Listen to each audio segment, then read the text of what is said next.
we still have time. There are ways to minimize these changes if we all choose now to adopt them.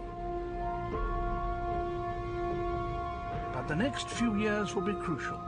If we miss our chance, the future may be grim indeed for life on planet Earth.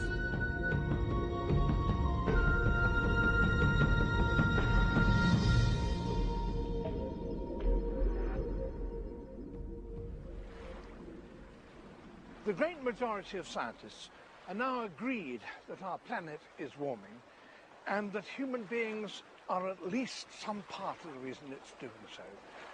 The questions now are what is going to happen and what can we do about it? The people who are warning of disaster are literally thousands of scientists in dozens of scientific fields, including biologists, climatologists, marine biologists, system analysts, archaeologists, hydrologists, soil scientists. These people are mostly conservative by nature. They're not given to making extravagant claims. They're amongst the best educated people in the entire world. And if these people are worried, then it behoves us to be worried too.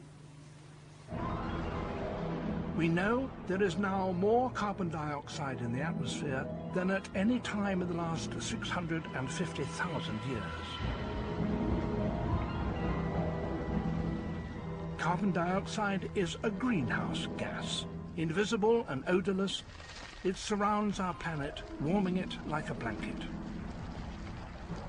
And every year, we add another 25 billion tons of it to the atmosphere.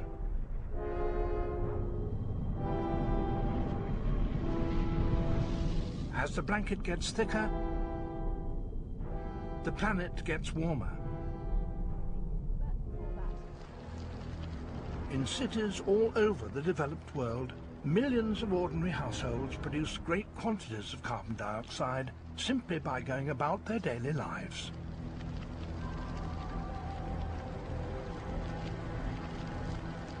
So far, it's the Western world which has produced the majority of the greenhouse gases.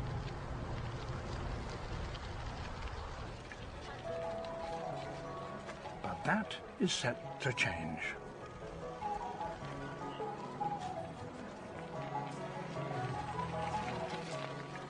Meet Mr. and Mrs. Tan.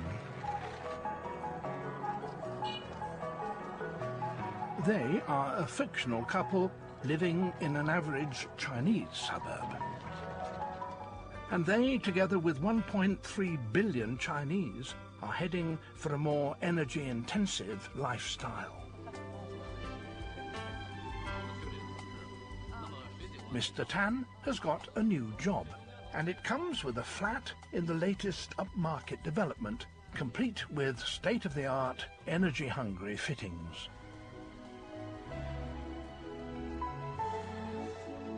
To fuel their economic boom, China has one main cheap source of energy: coal.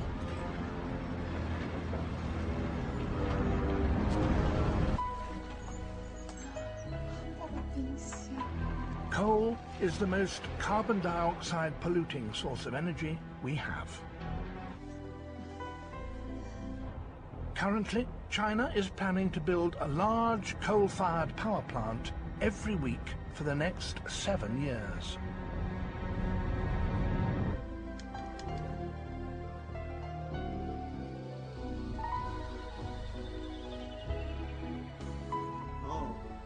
In as little as 20 years, China is likely to become the world's #1 greenhouse gas emitter.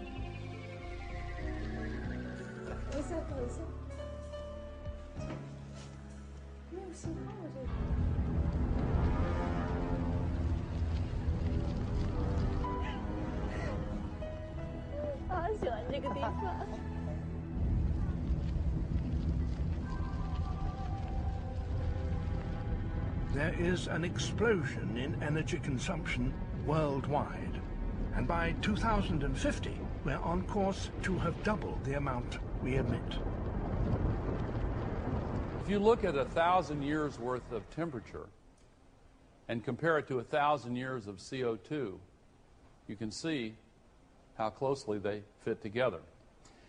Now, 1,000 years of CO2 in the mountain glaciers, that's one thing. But in Antarctica, they can go back 650,000 years. This, incidentally, is the first time anybody outside of a small group of scientists has seen this image. This is the present day era, and that's the last ice age. Then it goes up. We're going back in time now, 650,000 years. That's the period of warming between the last two ice ages. That's the second and third ice age back, fourth, fifth, sixth, and seventh ice age back. Now, an important point. In all of this time, 650,000 years, the CO2 level has never gone above 300 parts per million. Now, as I said, they can also measure temperature. Here's what the temperature has been on our Earth. The relationship is actually very complicated, but there is one relationship that is far more powerful than all the others, and it is this. When there is more carbon dioxide, the temperature gets warmer because it traps more heat from the sun inside. In the parts of the United States that contain the modern cities of Cleveland, Detroit, New York, in the northern tier, this is the difference between a nice day and having a mile of ice over your head. Keep that in mind when you look at this fact. Carbon dioxide, having never gone above 300 parts per million, here is where CO2 is now. Way above where it's ever been as far back as this record will measure. Now, if you'll bear with me, I want to really emphasize this point.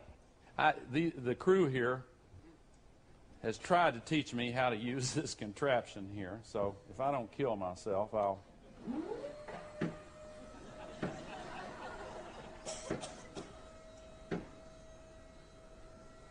It's already right here.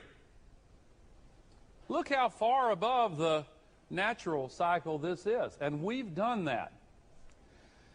But ladies and gentlemen, in the next 50 years, really in less than 50 years, it's going to continue to go up. When some of these children who are here are my age, here's what it's going to be in less than 50 years.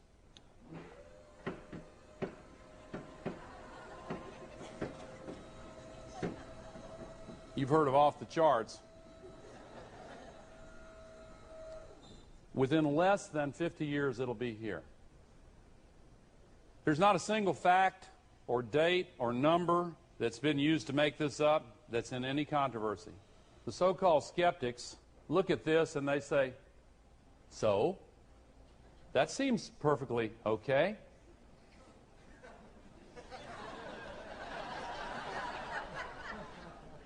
Well, these are actual measurements of atmospheric temperature since our Civil War. In any given year, it might look like it's going down, but the overall trend is extremely clear. And in recent years, it's uninterrupted, and it is intensifying. In fact, if you look at the 10 hottest years ever measured in this atmospheric record, they've all occurred in the last 14 years. And the hottest of all was 2005.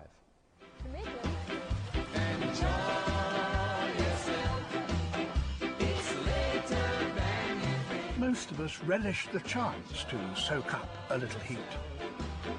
Remember the summer of 2003?